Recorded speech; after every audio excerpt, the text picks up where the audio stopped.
वारकरी संतों ने भगवान शिव का भी बड़े भावपूर्वक स्मरण किया है।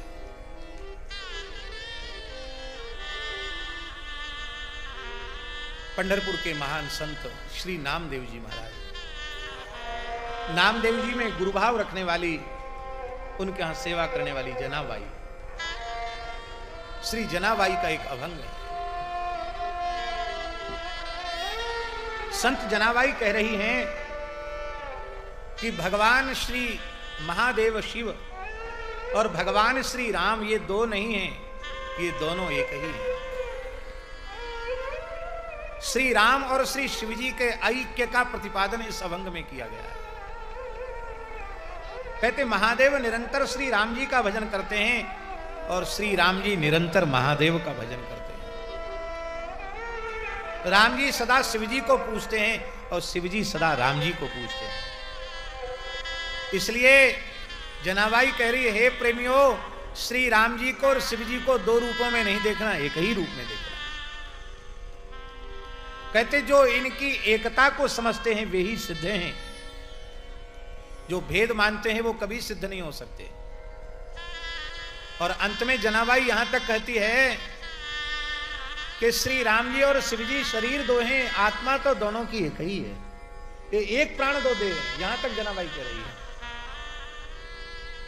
भजन करी महादेव देवा, भजन करी महादेव देवा, भजन करी महादेवा देवा, भजन करी महादेवा। भाई हमको मराठी गाना आता नहीं है, तो हम गाएं तो आप लोग ऐसा मत समझना हम तो उल्टा पलटा गाएं तो मन में मत लाना। भजन करी महादेव देवा, भजन करी महादेव। राम पूजी सदा शिव, राम पूजी सदा शिव, राम पूजी सदा शिव, राम पूजी सदा शिव, राम पूजी सदा शिव।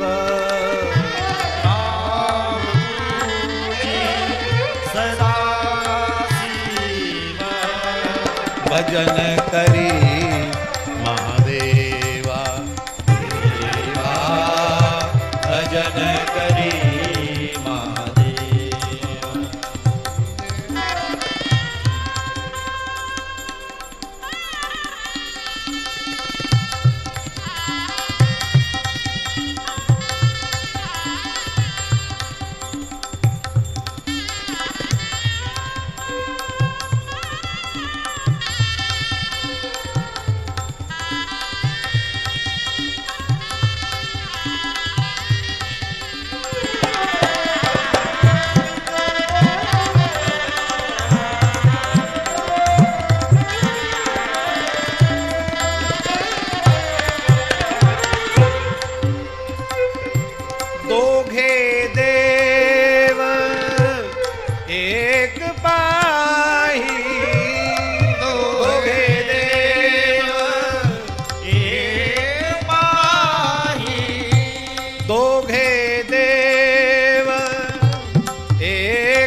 तया ऐक्य दूजे नाही, तया ऐक्य दूजे नाही, तया ऐक्य दूजे नाही, तया ऐक्य दूजे नाही।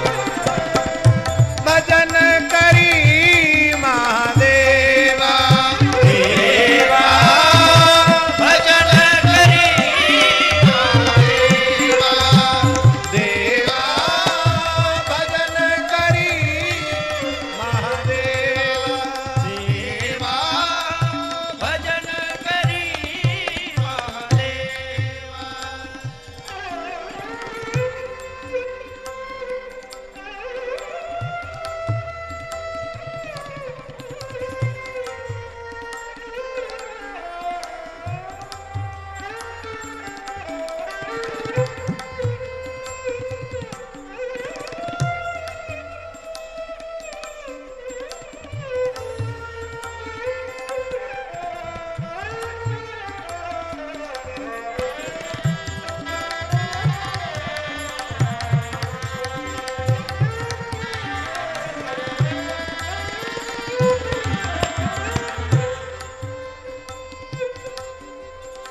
धन्य है जनाबाई, कितनी अद्भुत बात कह रही है।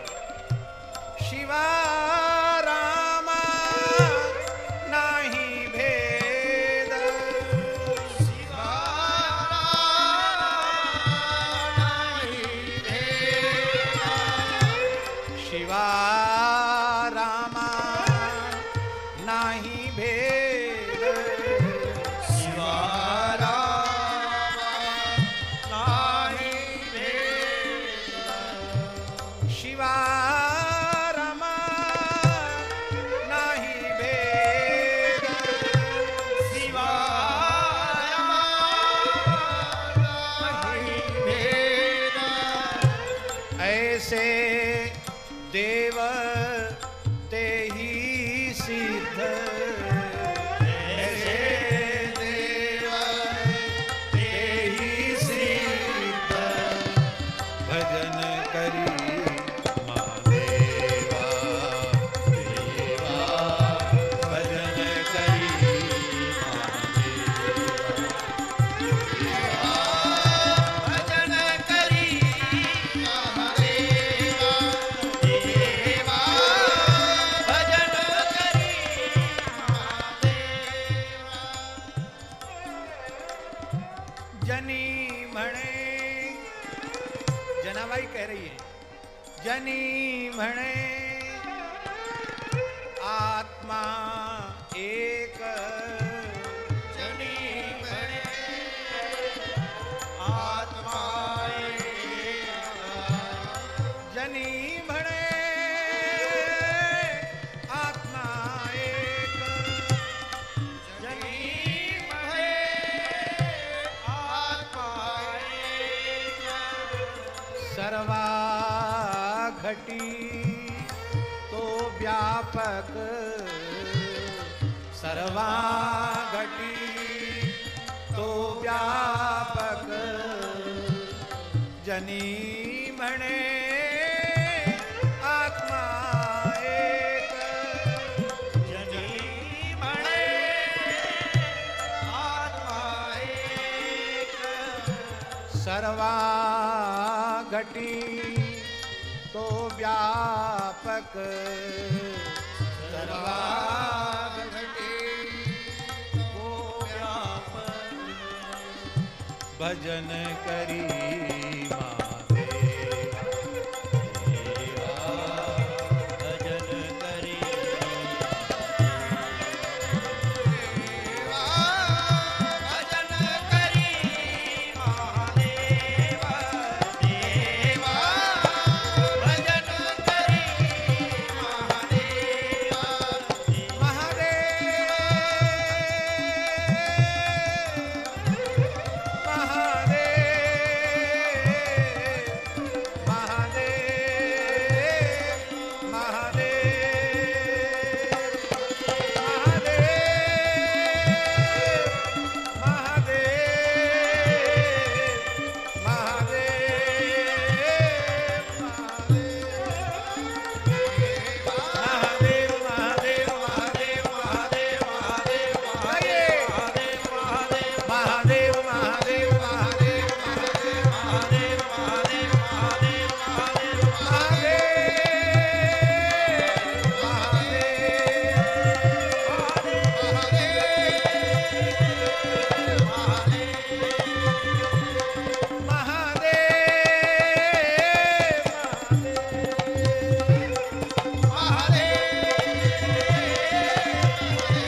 आप अपनी भाषा में भगवान शिव का गुण गा सकते हैं। आवश्यक नहीं कि आपको वेद मंत्र याद हो, संस्कृत याद हो, आपकी जो बोलचाल की भाषा हो उसी में आप शिव जी का यश गा सकते हैं।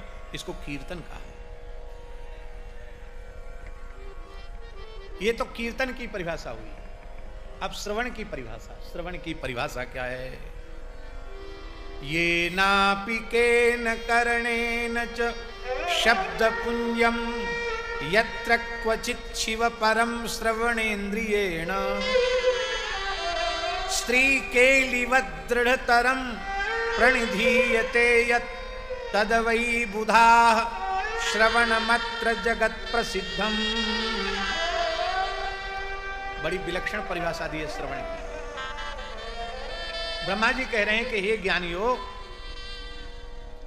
जैसे कामी विषयी पुरुष की स्त्री क्रीड़ा में मन की आसक्ति होती है, उसी तरह की शिव लीला श्रवण की मन की आसक्ति बन जाए, इसका नाम श्रवण, इसका नाम है श्रवण भक्ति। अब स्त्री केलिवत कहा है, स्त्री केलिवत दृढ़तरम। और इसी भाव को महाराज जी, इसी भाव को गोस्वामी तुलसीदास जी ने कहा, हे प्रभु आप मुझे प्यारे लगे। कैसे लगे प्यारे? कामी नारी प्यारी जिमी लोभी प्रिय जिमी दाम तिमि रघुनाथ निरंतर प्रिय लागहु। विषयी पुरुषों को विषय चर्चा जितनी प्रिय लगती है, उससे भी अधिक अधिक प्रिय भगवत चर्चा लगे, ये श्रवण का लक्षण है।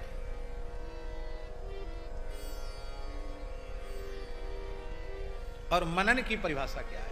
ये शिवपुराण के श्रवण, मनन और कीर्तन की परिभाषा के 3 श्लोक बहुत ही सुंदर है। सत्संगमेन भवति श्रवणम पुरस्तात् संकीर्तनम पशुपते रथ तदृढ़ं स्यात् सर्वोत्तमं भवति तन्मननं तदन्ते सर्वं हि संभवति शंकर दृष्टिपाते।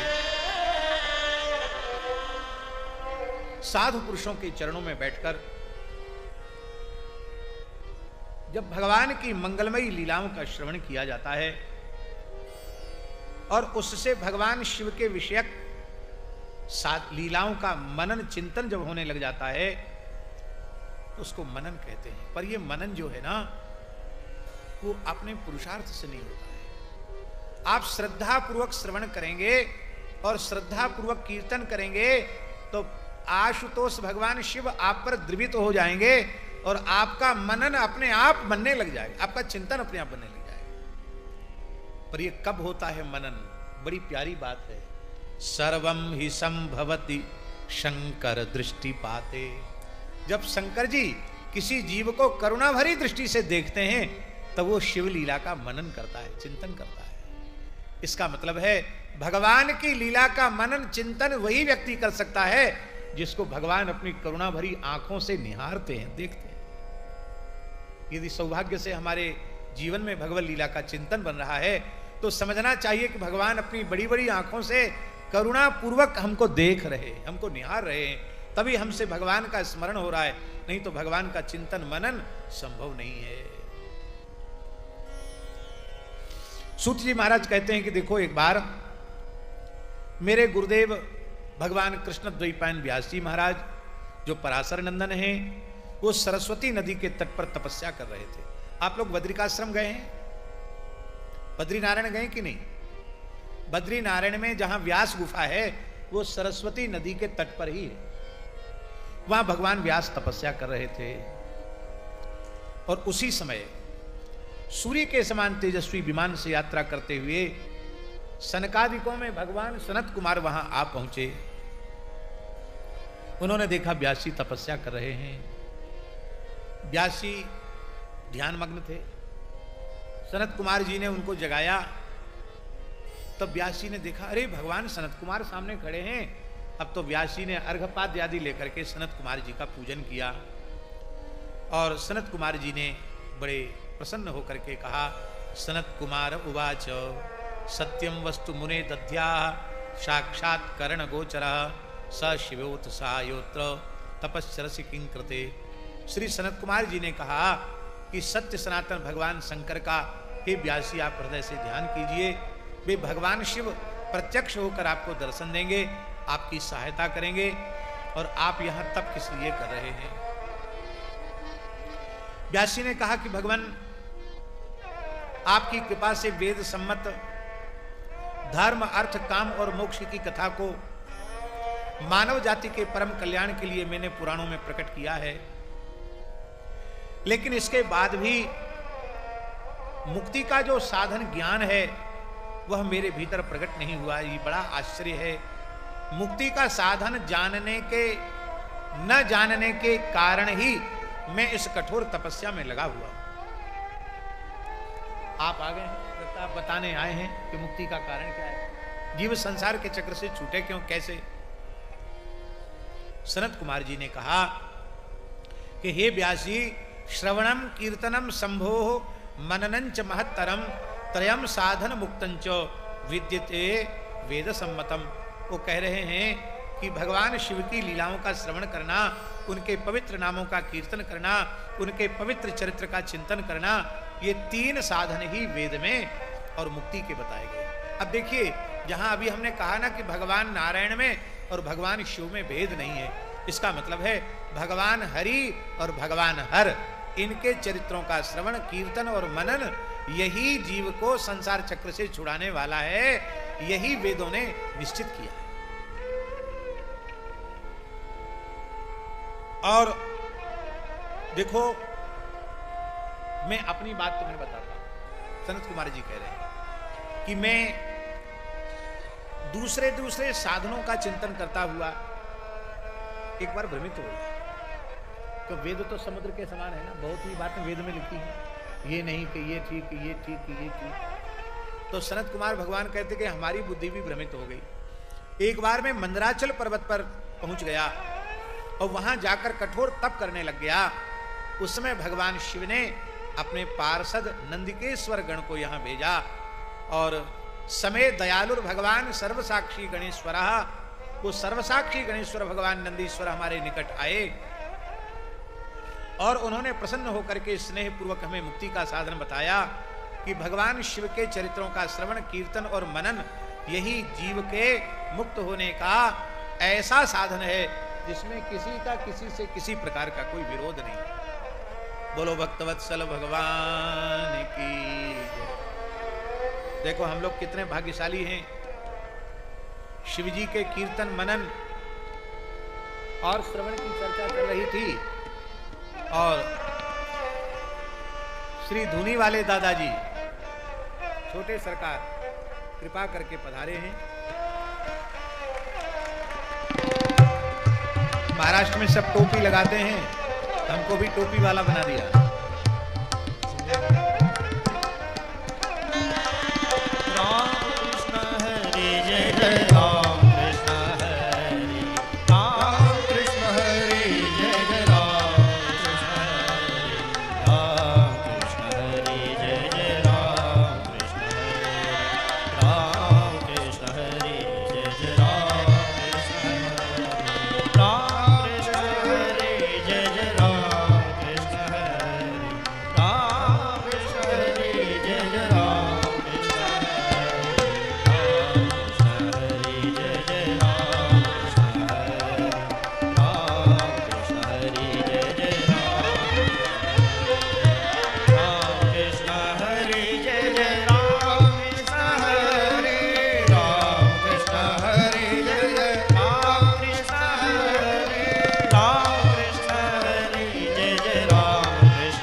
मह्यम सस्नेहम मुक्ति साधनमुत्तमं श्रवणं कीर्तनं शंभोर मननम वेद संहितम।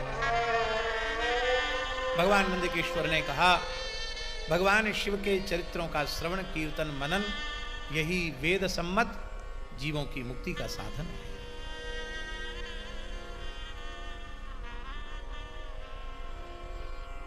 अब एक बड़ी सुंदर बात है, बहुत सुंदर बात। तो लाइट आ जाए तब तक प्रतीक्षा करो सुंदर बात सुनने के लिए।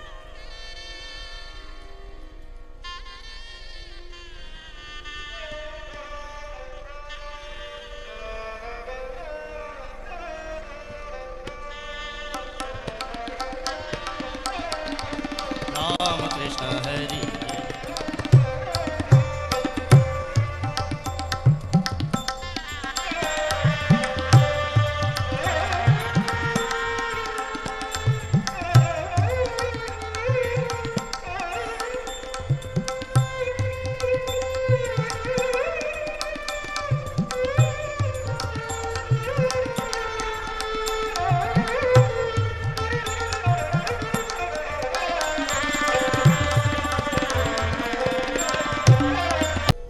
कि हे भगवान एक बात और बताइए। मान लो कोई व्यक्ति ऐसा है जिससे न श्रवण हो रहा है, न कीर्तन हो रहा है, न मनन हो रहा है। कभी कभार सुन लिया, कभी कभार कुछ कीर्तन कर लिया, कभी कभार मनन कर लिया। ठीक से न श्रवण कर पाता है, न कीर्तन कर पाता है, न मनन कर पाता है।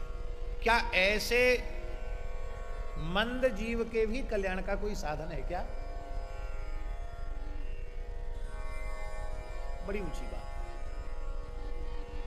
बहुत ऊंची बात।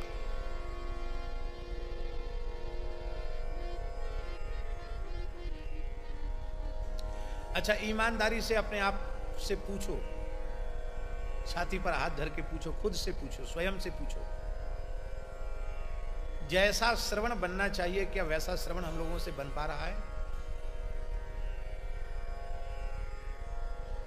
जैसा कीर्तन होना चाहिए क्या उस प्रकार का कीर्तन हम लोगों के द्वारा हो पा रहा है? जैसा मनन चिंतन होना चाहिए क्या उस प्रकार का मनन चिंतन हम लोगों के द्वारा संभव हो पा रहा है क्या?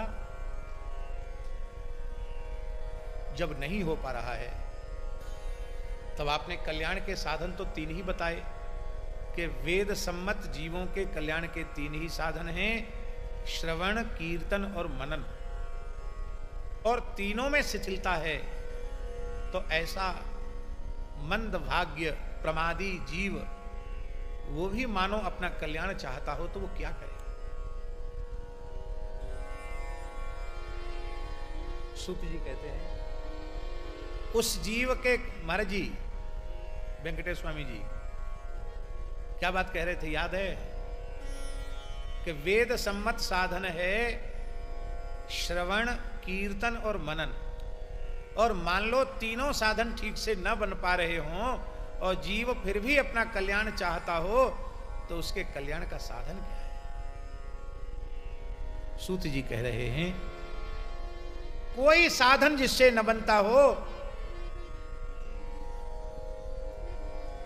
वह साधक भी श्रवणादित्रिके शक्तो लिंगम वेरम च शंकरम संस्थाप्य नित्यमभ्यर्च करेत संसार सागरम। बेर और लिंग ये 2 स्वरूप हैं शिव जी के। बेर माने होता है प्रतिमा और लिंग भगवान शिव की प्रतिमा और भगवान शिव का लिंग। इसको बहुत सरल शब्दों में समझें। लिंग शब्द का अर्थ क्या होता है? लिंग शब्द का अर्थ होता है लक्ष्म, चिन्ह, प्रतीक। भगवान शिव के प्रतीक को लिंग कहा गया। लिंग शब्द से अन्यथा अर्थ आप लोग मत लेना। भगवान शिव के 2 स्वरूप हैं, एक सकल और एक निष्कल। निष्कल माने निर्गुण निराकार। निर्गुण निराकार उनका स्वरूप है शिवलिंग। उसमें न मुख है, न हाथ है, न पैर है, न नाक है, न श्रवण है, और सब कुछ न होते हुए भी सब कुछ है। बिनु पद सुने, बिनु पद चले सुने, बिनु काना, कर बिन कर्म करे विधि नाना, वो स्वरूप है शिवलिंग का। और एक स्वरूप है वेर, वेर माने उनकी प्रतिमा, जिसमें उनके पूरे स्वरूप का दर्शन है। इसलिए संपूर्ण पूजा तब होती है जब लिंग और वेर दोनों एक साथ हो। इसलिए प्रतिमा न हो तो कम से कम चित्रपट ही सही, भगवान शिव पार्वती का, पूरे शिव परिवार का एक चित्रपट अवश्य शिवालय में रखना चाहिए। प्राचीन परंपरा शिवजी का जहां लिंग होता है शिवजी की मूर्ति भी होती है। तो जो श्रवण कीर्तन मनन ना भी कर सके वो अपने घर में शिवलिंग की स्थापना कर ले, शिवजी की स्थापना कर ले, और रोज शिवजी को बहुत सस्ती सेवा पूजा है शंकर जी की। सब देवता महंगे हैं, शंकर जी सबसे सस्ते। एक लोटा जल चढ़ा दो, ऐसे ऐसे करके गाल बजा दो, बग बग बम बम बम बम कर दो, उसी में शंकर जी प्रसन्न हो गए। थोड़े अक्षत चढ़ा दो, बिल्वपत्र चढ़ा दो, और कोई महंगा वाला फूल नहीं, आक धतूरे का फूल आप चढ़ा दो, इतने से ही भगवान शिव प्रसन्न हो जाते। कोई साधन न बने, रोज शिवलिंग का अर्चन करो, इतने से भी तुम संसार सागर से मुक्त हो जाओगे। और यहां पवित्र लिंगायत संप्रदाय की पवित्र परंपरा में तो यहां तो ऐसे वैष्णव हैं शिवलिंग को कंठ में धारण करते हैं और बिना शिवजी का अभिषेक किए, बिना उनका चरणामृत लिए जल भी नहीं पीते हैं। ऐसे एक नहीं, दो नहीं, 10 नहीं, 20 नहीं, लाखों की संख्या में ऐसे भक्त हैं। अभी पूरा महाराष्ट्र, कर्नाटक, दक्षिण भारत तक लिंगायत परंपरा के ऐसे लाखों वैष्णव हैं जो प्रतिदिन शिवार्चन करके ही जल पीते। बाल योगी शिवस्वामी गोवत्स श्री वेंकटेश स्वामी जी के भी कंठ में शिवलिंग विराजमान है। चाहे जैसी परिस्थिति हो, नित्य उनका स्नान कराना, और स्नान करा के बिल्वपत्र चढ़ा के, भस्म चढ़ा के तब ही जल पीना पक्का, चाहे जैसी परिस्थिति हो। आप लोग कहेंगे ये परंपरा केवल यहां है। अरे यहां नहीं, ये परंपरा हमारे विरक्त संतों में भी थी, आज भी है।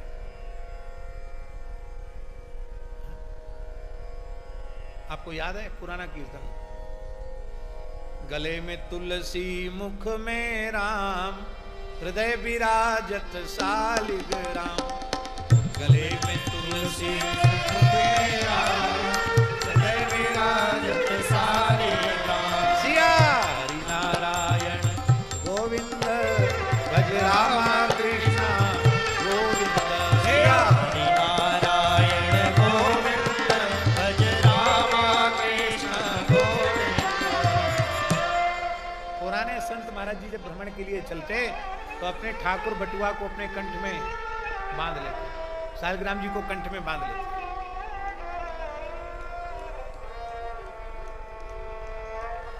अभी हमारे पलसाना वाले महंत जी से पूछो, आचार्य चरण श्री श्रीजी महाराज बिना श्री राधा सर्वेश्वर प्रभु के कहीं जाते नहीं।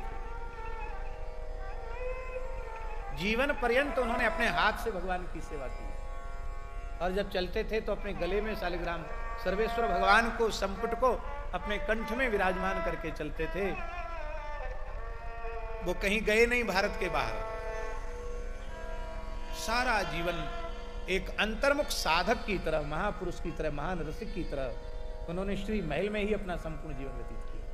अद्भुत महापुरुष, ये पुराने संतों की परंपरा रही है।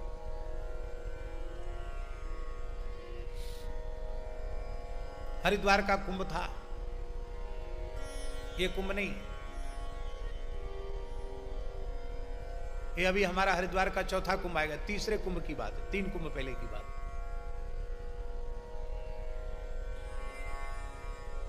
तब डाकोर में ही अपना छत्ता लगता था,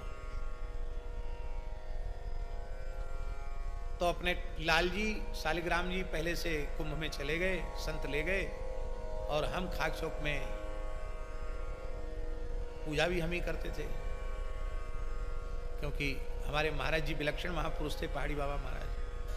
कहते थे भाई देखो ऐसा है कि यहाँ रहते हो प्रसाद तो पाओगे, बिना पाए तो रहोगे नहीं, और सेवा नहीं करोगे तो प्रसाद पाने का तुम्हारा कोई अधिकार नहीं, भले ही मानते हो तो क्या हुआ। इसलिए जब तक खाक शौक में रहोगे तब तक ठाकुर जी की संपूर्ण सेवा अपने हाथ से करना। ये गंगादास बैठे हैं, वहां ऐसा नहीं था जैसा इस समय हम हमारे यहाँ हो रहा है कि पुजारी के नीचे 2-2 3-3 असिस्टेंट हैं। जो खाक शौक में जो पुजारी होता था अनंतदास जी महाराज, उसे ही झाड़ू लगाना, उसे पोंछा लगाना, उसी को पार्षद बनिया करना, उसी को भंडार घर में जाके थाल लगा के लाना, उसी को मिलाना, फिर थाल पात्र अमनिया करके तब पोंछ करके रखना। हम करते थे ये सब। ऐसा नहीं कि किसी चेला को या किसी विद्यार्थी को दे दे। महाराज जी की भ्रुकुटी टेढ़ी हो जाती थी, पुराने महापुरुष थे। बुढ़ा हो गया क्या?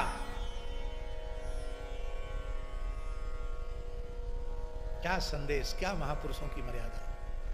आज स्थानधारी महंत आरती स्तुति में खड़े नहीं होते हैं। अब शरीर में कोई हाली बीमारी है, पड़े बात अलग है, लेकिन स्वस्थ हैं, कोई काम नहीं है, फिर भी पुजारी स्थान में आकर के आरती दे रहा है, उनको आरती स्तुति में खड़े होने की श्रद्धा नहीं, अवकाश नहीं। महाराज जी कहते थे सब जो भी प्रसाद पाए सबको सेवा करनी चाहिए। स्वयं महाराज जी 1-1.5 छटाक साग लेते थे, रात्रि को 1.5 पाव दूध लेते थे, और गौ सेवा अपने हाथ से करते थे। रसोई में जाते थे महाराज जी, मंदिर में तुलसी चढ़ाने जाते थे। लगभग 130 वर्ष की आयु में भगवत धाम प्रयाण किया उन्होंने, और अंतिम क्षण तक सेवा उनकी रुकी नहीं, सेवा करते रहे। एक बार बुखार हो गया, तेज बुखार, तो दिन में फलाहार नहीं किया।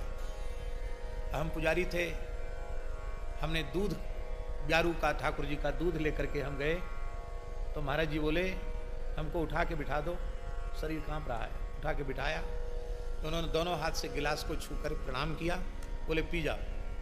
महाराज जी आप ले लो। तो महाराज जी ने मना, अरे मैंने मना कर दिया ना, क्यों पीछे पड़ा है। फिर मैंने थोड़ी देर में, महाराज जी आपने दिन भर कुछ नहीं लिया, वृद्ध शरीर, थोड़ा दूध ही ले लीजिए। तब उन्होंने क्या कहा, उन्होंने कहा आज मैंने अपने हाथ से गौ सेवा नहीं की है, इसलिए मैं दूध पीने का अधिकारी नहीं।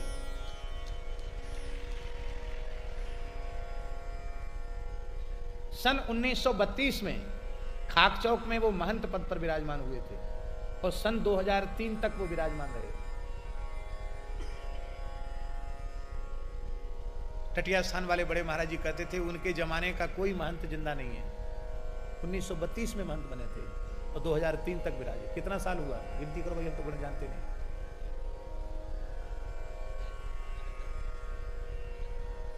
हैं। 73 वर्ष गद्दी पर बैठे, आप सोचो।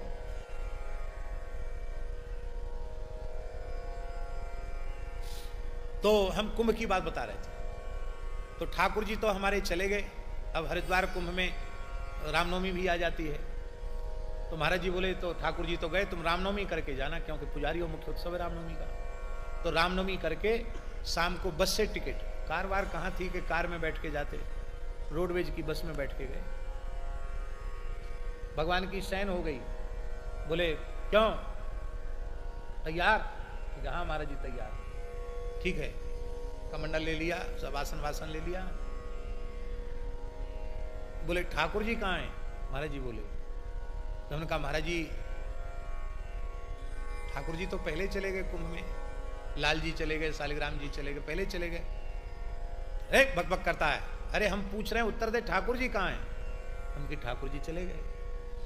तब बोले तुम्हें ज्ञान नहीं है, पुराने संत बिना ठाकुर जी की यात्रा नहीं करते। और तुरंत हाथ पैर धो के मंदिर में गए। अभी मंदिर पूरा बंद नहीं हुआ था, पर्दा आया था, शयन उठाया, महाराज जी भीतर गए।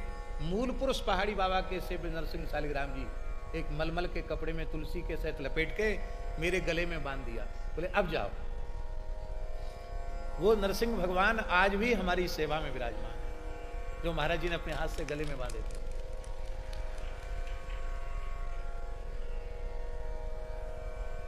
तो जैसे यहां लिंगायत परंपरा में कंठ में बांधते, ऐसे हमारे यहां भी बांधते थे शालिग्राम जी गले में। और हमारे यहां भी पुराने संत कुछ न बने तो शालिग्राम जी को स्नान करा के चरणामृत ले लिया और तुलसी जल चढ़ा दिया।